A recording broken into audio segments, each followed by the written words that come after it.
Salam alaikum, marhaban, bienvenue dans cette nouvelle lecture audio, et cette fois-ci avec l'ouvrage intitulé La sociologie de Erving Goffman, écrit par Jean Nizet et Nathalie Régaud. Introduction.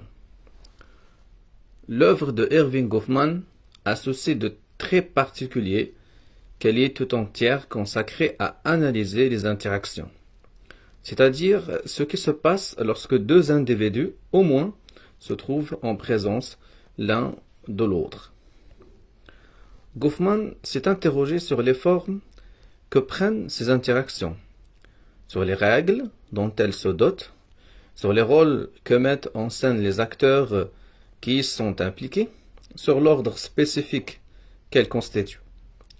Dès la rédaction de sa thèse, soutenue en 1953, Goffman affirme son intention d'analyser l'interaction sociale dans notre société, qui lui apparaît déjà à l'époque comme un type d'ordre social. Et quelques mois avant sa mort, en 1982, dans le discours adressé à l'American Sociological Association, dont il vient d'être élu président, il revient sur ce qu'a été sa préoccupation pendant sa carrière. Donc il dit promouvoir l'acceptation de ce domaine du face-à-face comme un domaine analytiquement viable, un domaine qui pourrait être dénommé, à défaut d'un nom plus heureux, l'ordre de l'interaction. Certes, Goffman n'est pas le seul, à l'époque, à se pencher sur cet objet d'analyse. D'autres sociologues, ainsi qu'une grande partie des psychologues sociaux, étudient également les relations interpersonnelles. Mais Goffman a conscience d'être le seul à analyser les interactions comme un objet d'analyse spécifique, contrairement aux autres chercheurs qui, pour le dire de manière schématique, ont tendance à analyser les interactions soit par le haut, soit par le bas. Par le haut, lorsqu'ils étudient les interactions en tant qu'elles illustrent le fonctionnement d'une organisation, ou qu'elles montrent comment des personnes appartenant à des classes sociales différentes entrent en relation, etc. Par le bas, lorsqu'il est question de comprendre les interactions à partir des intérêts ou des mobiles des acteurs en présence ou encore en fonction des représentations que ces acteurs ont de leurs partenaires dans l'interaction.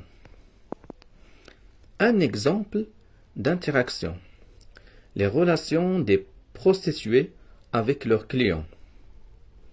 Pour avoir une première intuition de ce que peut représenter une interaction, selon Goffman, observons par exemple une rue d'un quartier chaud où des prostituées s'exposent au regard des passants et engagent des relations avec des clients. Nous nous référons ici à l'analyse faite par Stéphanie Préon dans son ouvrage Stigmates et métiers. Loin d'être comme l'imagine le profane, le lieu où se développe la liberté sexuelle, la prostitution est au contraire, nous explique-t-elle, une activité très régulée. Le corps de la prostituée apparaît morcelé et le client n'y a accès que de manière codifiée, tarifée, tant pour le sexe, tant pour les seins, tant pour la nudité complète. Le déroulement de la rencontre suit un scénario plus ou moins stable, ritualisé: accueil, négociation du service attendu, paiement, prestation du service en question. Réguler cette activité apparaît aussi comme le résultat d'une mise en scène par les professionnels de plusieurs rôles relativement stables. Le premier, le plus apparent, est celui de partenaire sexuel. Il est aisément repérable dans le style vestimentaire de la prostituée, dans sa manière de se tenir en rue, d'aborder le client dans un registre à claire connotation sexuelle. Il est aussi de fait central dans le service sexuel qu'elle offre. Le second rôle est celui d'une confidente.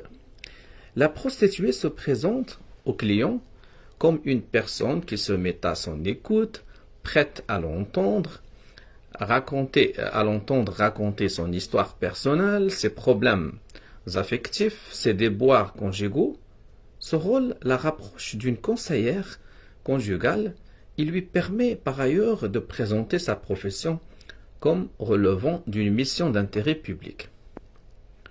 Briand nous montre aussi que la prostituée est capable de garder une certaine distance par rapport à ses rôles. Si elle veille à manifester au client qu'elle s'engage réellement dans la relation affective et sexuelle avec lui, dans le même temps, elle parvient à maintenir une coupure entre ses rôles professionnels et ceux qu'elle joue sur une autre scène, celle de la vie privée. En effet, elle évite de parler de questions qui lui sont plus personnelles. Elle s'attribue un autre nom que celui qu'elle porte dans le privé. Elle adopte une autre manière de s'habiller, de se comporter. Outre les règles qui sont à l'œuvre, outre les rôles qui sont joués, une autre manière de voir la relation des prostituées avec leurs clients consiste à y repérer des stratégies de pouvoir. Elle repose essentiellement sur les informations compromettantes dont les professionnels disposent par rapport à ceux qui leur rendent visite. Le simple fait de la visite des clients, tout comme les confidences qu'ils livrent, dote les prostituées d'une marge de manœuvre qui leur permettent de se protéger et en particulier de dissuader leurs clients de porter atteinte à leur intégrité physique, à leur réputation. D'autres regards sont encore possibles sur les relations des prostituées avec leurs clients. C'est ainsi que Briand met en relief l'image que les professionnels cherchent à donner d'elles-mêmes, l'identité positive qu'elles essaient de construire aux yeux de leurs clients d'abord, mais également au regard de la société dans son ensemble. Cette image est centrée sur le respect d'elles-mêmes, n'offrant qu'un accès partiel régulé à leur corps, respect du client, marqué par la discrétion, la loyauté à son égard, le rôle de confidente, leur permettant de revendiquer la reconnaissance due à l'exercice d'un métier relevant d'une mission sociale. Ainsi, la plupart des ouvrages qu'il a publiés prennent effectivement les interactions comme objet d'analyse, mais il les aborde sous des angles très variés, renvoyant à plusieurs métaphores. En regardant les interactions comme des représentations théâtrales, Goffman nous rend attentifs au décor, dans lequel les acteurs évoluent au masque qu'ils portent, au rôle qu'ils jouent par ces éléments. Les acteurs tentent de contrôler les impressions de leur public. Dans d'autres passages de son œuvre, Goffman considère que nos actes en interaction constituent autant de rites manifestant sous une forme conventionnelle la valeur sacrée qui est celle de chaque individu.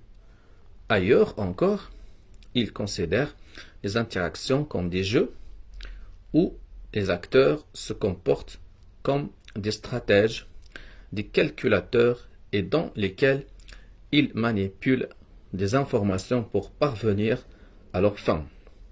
On peut enfin considérer avec Winkin qu'un ouvrage de Goffman, les cadres de l'expérience, s'inspire d'une perspective cinématographique. Autre source de disparité, chaque ouvrage est rédigé sans guère faire référence aux autres, comme si la recherche recommençait à chaque fois à partir de rien.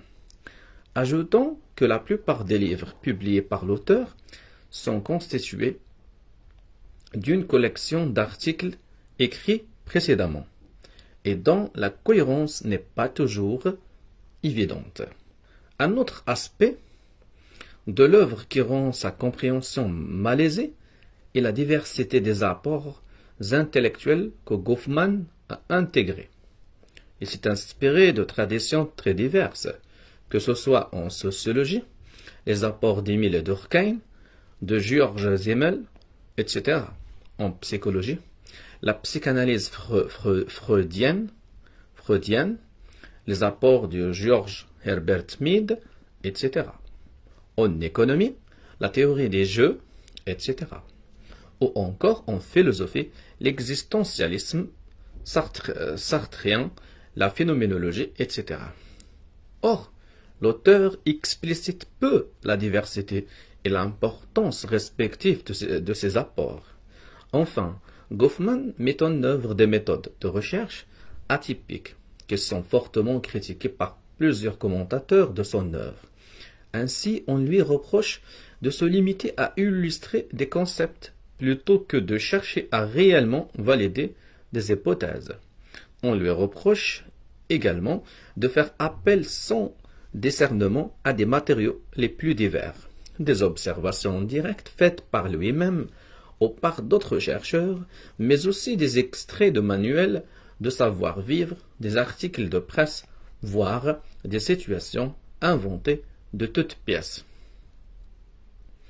Il n'est dès lors pas étonnant que Goffman ait fait l'objet d'interprétations contrastées, contradictoires.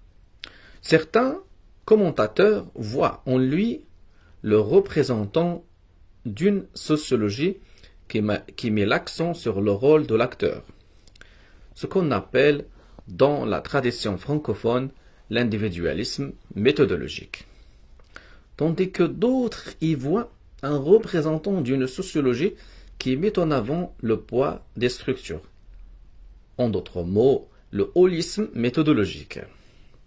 Les avis sont également très contrastés sur l'intérêt de l'œuvre. D'aucuns voient en Goffman le sociologue le plus important de la seconde moitié du XXe siècle, alors que d'autres estiment que ses analyses traduisent surtout les problèmes qu'il a pu rencontrer comme petit bourgeois en mal d'intégration dans le contexte très particulier de la société américaine de l'époque. L'accès à la sociologie de Goffman ne se fait donc pas sans difficulté. Heureusement, de très nombreuses analyses, surtout en langue anglaise, peuvent aider à sa compréhension. Bon nombre de ces contributions, près d'une centaine d'articles, se trouvent réunis dans l'ouvrage en 4 volumes de Gary Alan Fine et Gregory Smith. Nous nous y référerons abondamment.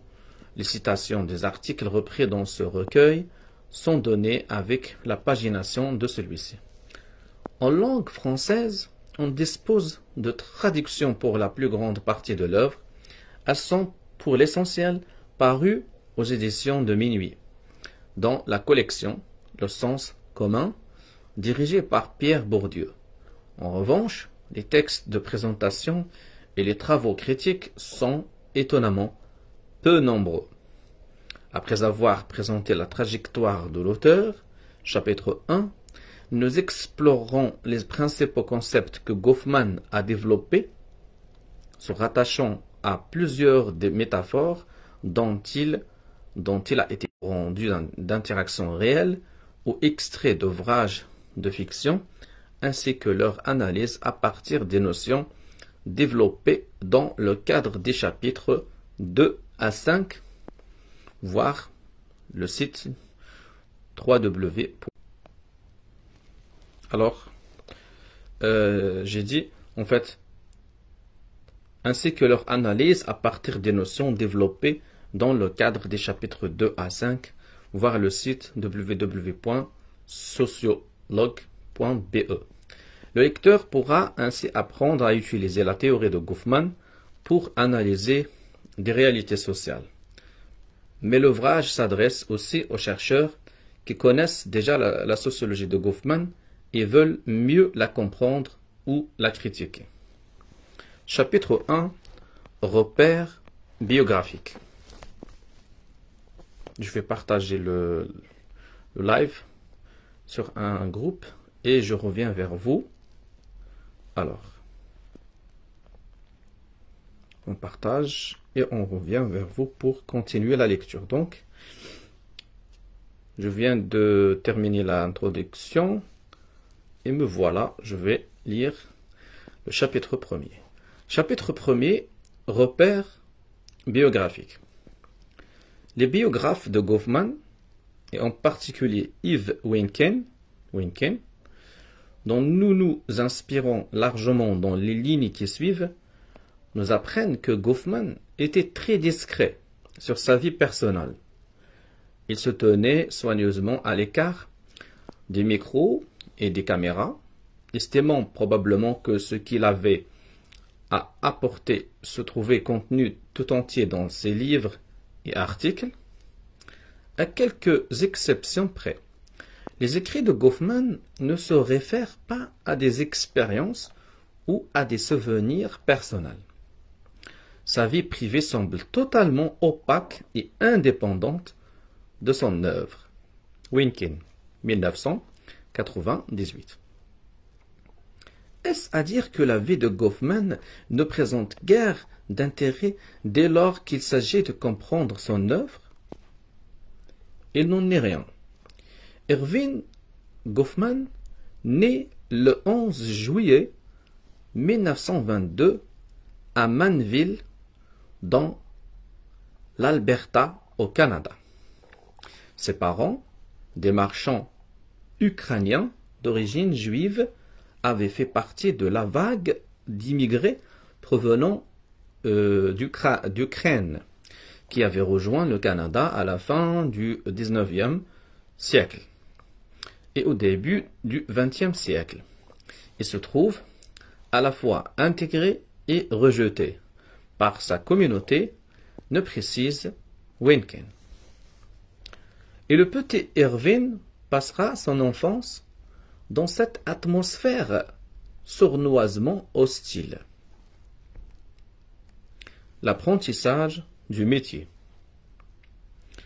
Après ses études secondaires, Goffman fait une expérience de plusieurs mois dans un centre de production de films documentaires, le National Film Board. Il y exerce, semble-t-il, des tâches subalternes, emballer et expédier des films, mais il est probable qu'il ait mis ce séjour à profit pour s'initier sur le tas aux techniques de réalisation des films. Cette expérience, estime Wynken, est probablement à l'origine d'une de ses œuvres majeures qu'il publiera 30 ans plus tard et qui emprunte précisément à la métaphore cinématographique les cadres de l'expérience. En 1944, Goffman commence des études de sociologie à l'Université de Toronto.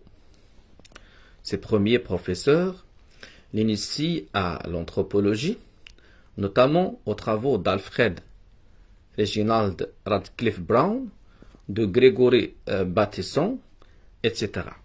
et à la sociologie d'Emile Durkheim, Talcott Parsons, Lloyd Warner. Goffman lit énormément, participe aux échanges sur des thèmes liés aux enseignements qu'il reçoit, mais aussi sur les questions politiques.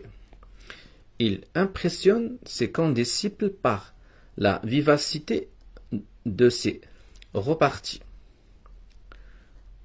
tout en gardant ses distances par rapport à eux. Il est dans le groupe, commente Wynken, mais il s'en retire et y revient quand il le décide. Il regarde plus qu'il ne parle, un peu comme s'il se posait déjà la question de savoir comment satisfaire aux conditions d'un engagement minimal mais suffisant. En 1945, il entre à la prestigieuse Université de Chicago. L'adaptation y est difficile. Le groupe d'étudiants est beaucoup plus important qu'à Toronto et le style d'enseignement, très souple, ne semble pas convenir à Goffman. À partir de 1947, il est à nouveau en mesure de tirer parti des ressources qui lui sont offertes. Il poursuit ses lectures, travaillant en particulier les œuvres des grands sociologues allemands, Georg Simmel, Werner Sombart, Ferdinand Tönnies, Max Weber, Karl Mannheim, etc. Il suit les cours de Herbert Blammer, qui a repris l'héritage de George Herbert Mead, décédé en 1931, et qui a introduit en 1937 le terme d'interactionnisme symbolique.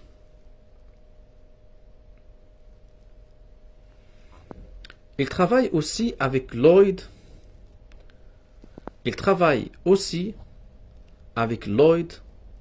Warner, un sociologue qui combine des apports de l'anthropologie avec une théorie de la stratification sociale et qui demande à ses étudiants de classer les individus à partir d'indices corporels, leur manière de manger, de fumer, de s'habiller.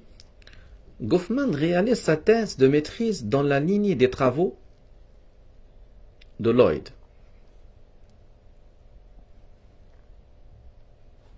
En s'intéressant au comportement quotidien d'un échantillon d'épouses de cadres. Mais c'est surtout Everett Hughes qui marque Goffman à Chicago. Ce sociologue s'intéresse aux occupations et envoie ses doctorants faire de l'observation participante auprès des chiffonniers, des agents de police ou encore des entrepreneurs de pompes funèbres. Bien plus tard, Goffman reconnaîtra en Hughes une de ses références intellectuelles majeures,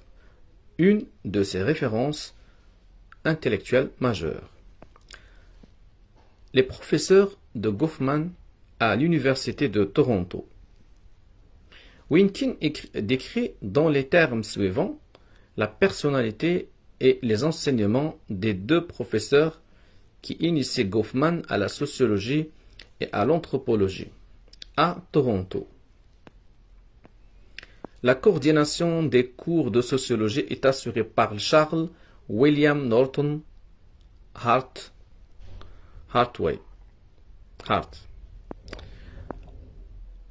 Anthropologue formé par Radcliffe Brown à Sydney, il a vécu entre 1928 et 1930 au sein d'une tribu aborigène, les Tiwi, qui vivent sur l'île Bathurst au nord de l'Australie. Il en a gardé quelques articles et un ongle immense au bout de petits doigts, en signe de son initiation à Toronto.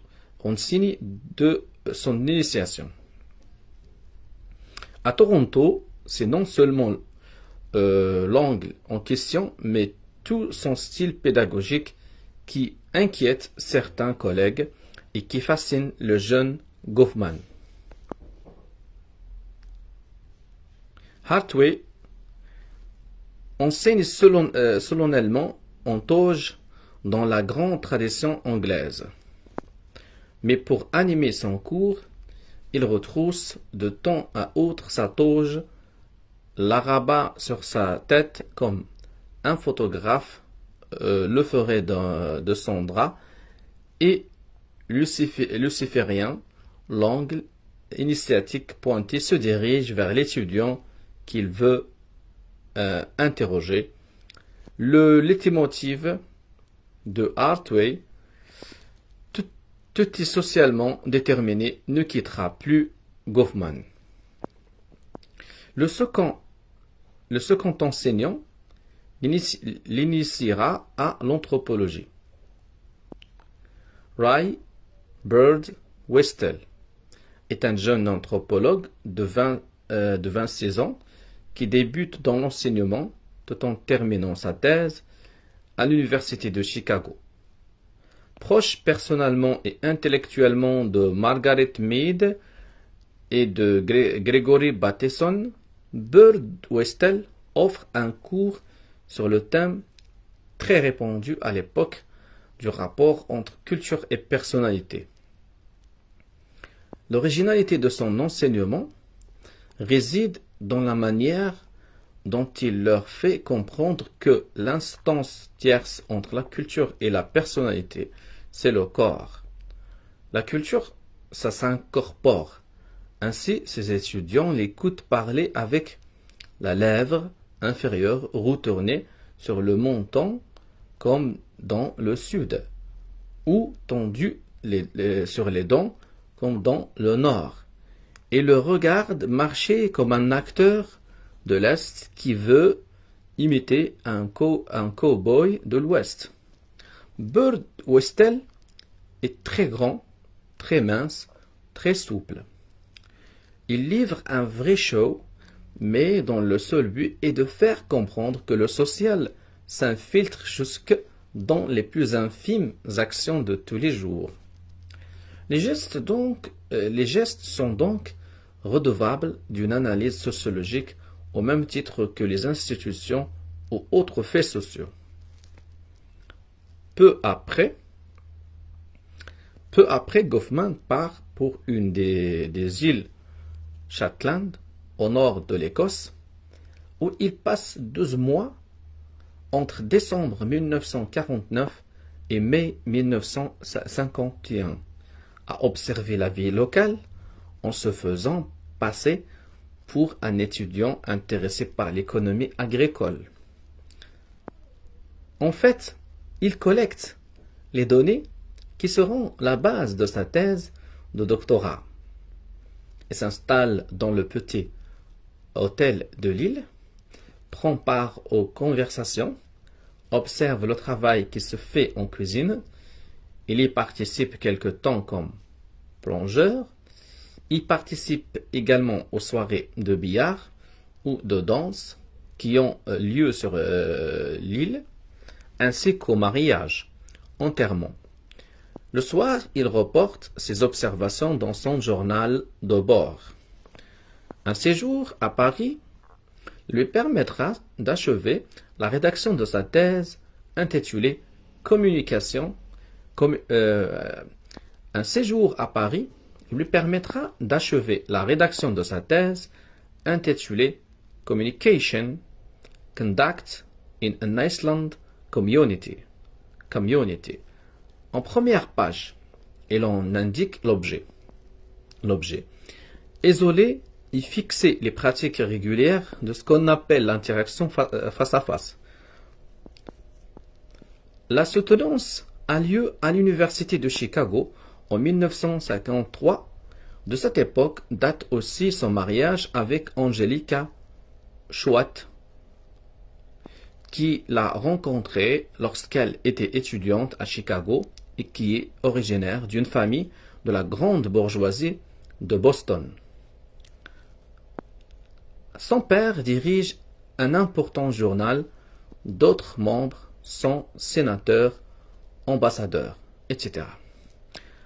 En 1954, Goffman, son épouse, ainsi que leur fils Tom, qui est né entre-temps, déménagent dans la banlieue de Washington. Goffman a décidé d'aller vivre pendant plusieurs mois parmi les fous, d'abord dans un petit hôpital expérimental, puis dans l'énorme clinique psychiatrique de la ville, la clinique St. Sainte-Élisabeth, qui compte plus de 7000 lits. Ce sera son second terrain d'observation prolongé. Pendant un an, il se mêle à la vie de l'hôpital, de jour comme de nuit, passant d'un pavillon à l'autre, observant la vie des reclus. En 1958, Goffman est invité par Blammer à enseigner à l'Université de Californie à Berkeley. Il y est nommé professeur en 1962.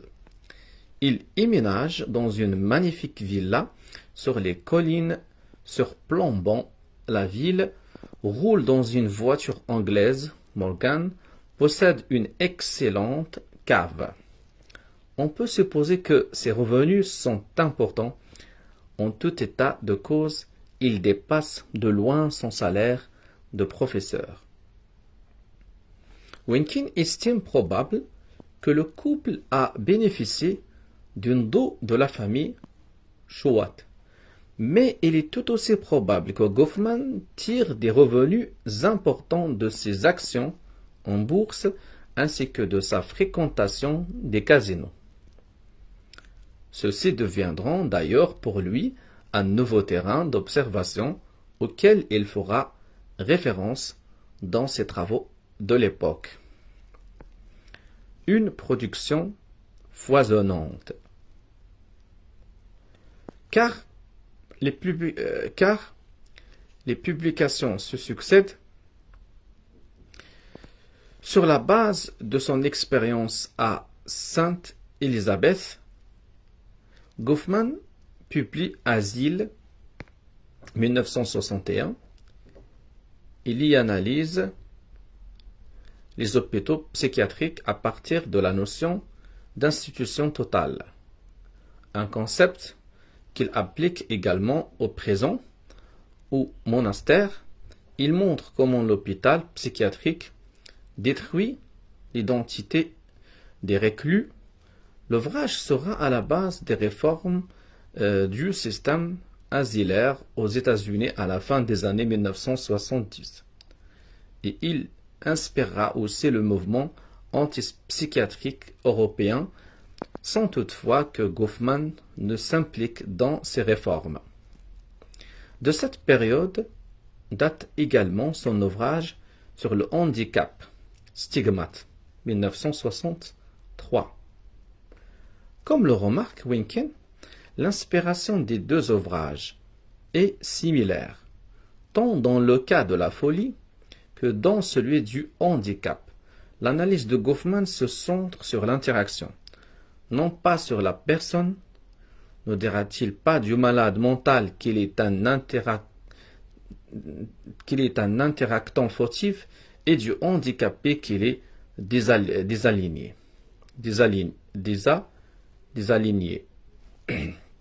De manière tragique, la vie de Goffman rejoint à cette époque ses préoccupations de recherche. Son épouse Angelica sombre dans la folie. Elle se suicide en 1964. Le texte qu'il écrit en 1969, La folie dans la place, où il examine les interactions du malade mental avec ses proches, est largement autobiographique. Goffman continue également à travailler sur les thèmes de sa thèse en complétant les observations faites sur l'île Shetland par des données extraites des travaux de ses anciens collègues de Chicago relatifs aux professions, par des observations personnelles faites dans les casinos ou encore par la lecture de manuels de savoir-vivre. De manière plus générale, on peut considérer qu'il tire parti de la diversité des expériences qu'il a pu faire, des milieux qu'il a pu fréquenter, du fait de ses origines juives et ukrainiennes, et de sa trajectoire tant géographique, Canada, États-Unis, Europe, que sociale. Il produit ainsi plusieurs de ses œuvres majeures portant sur les interactions, dont la représentation de soi dans la vie quotidienne. Première édition confidentielle en 1956, seconde édition en 1959, où il développe la métaphore théâtrale, considérant les personnes en interaction comme des acteurs qui mènent une représentation.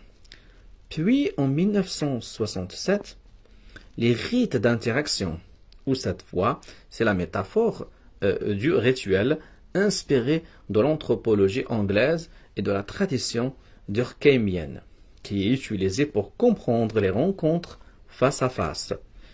Dans la même veine, Goffman publie en 1971 Les relations en public, où il examine les règles informelles qui organisent les relations dans les lieux publics. Goffman ne trouve guère d'intérêt dans ses tâches d'enseignant et cherche des occasions de se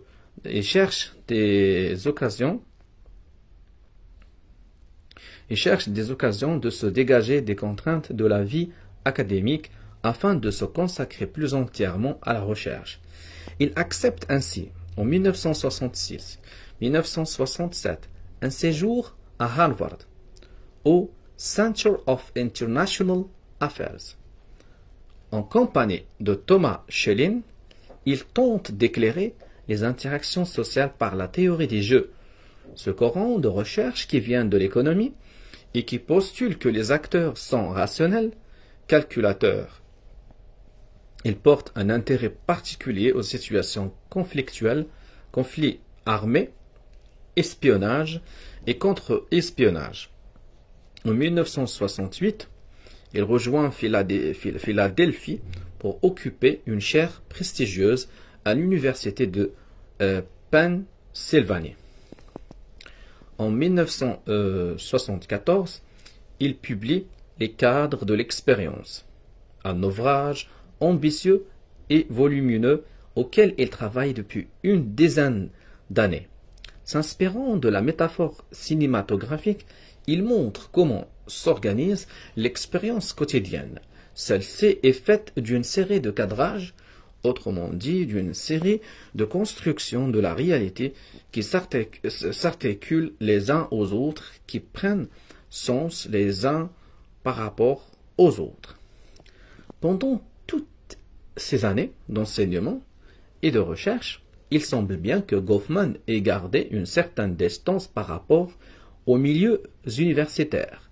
Ainsi, il n'a jamais préfacé d'ouvrages écrits par d'autres. Il n'a jamais soutenu l'édition de recueils de textes produits par ses étudiants. À une exception près, il n'a jamais répondu aux critiques qui lui étaient adressées. Il n'a jamais révisé et actualisé ses ouvrages en tenant compte des réactions qu'il suscitait, même si, comme ce fut le cas entre autres pour Asile ou pour les cadres de l'expérience, celles-ci étaient nombreuses et très substantielles. Ici, l'on revient à son séjour à Philadelphie.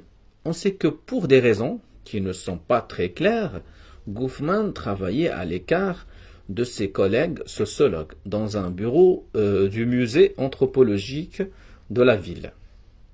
En 1981, Goffman se remarie avec Gillian Sankoff, avec laquelle il a une fille, Alice, en 1982.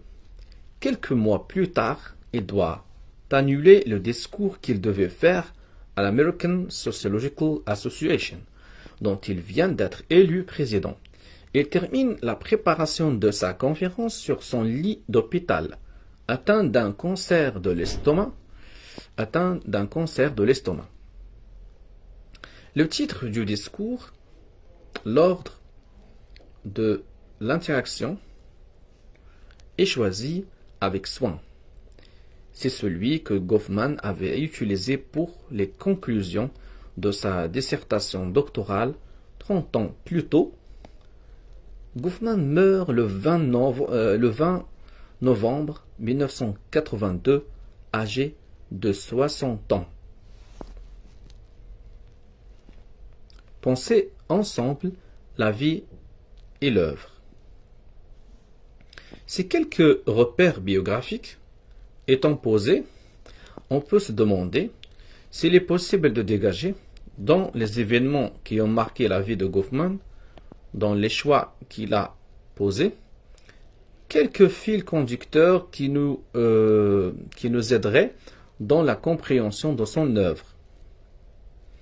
Autrement dit, quelle hypothèse peut-on formuler qui permettrait d'interpréter ensemble l'homme Goffman et l'œuvre sociologique qu'il a produite? Deux pistes nous semblent intéressantes à explorer, l'une suggérée par Randall Collins, l'autre par Luc Boltanski et Yves Wynkin.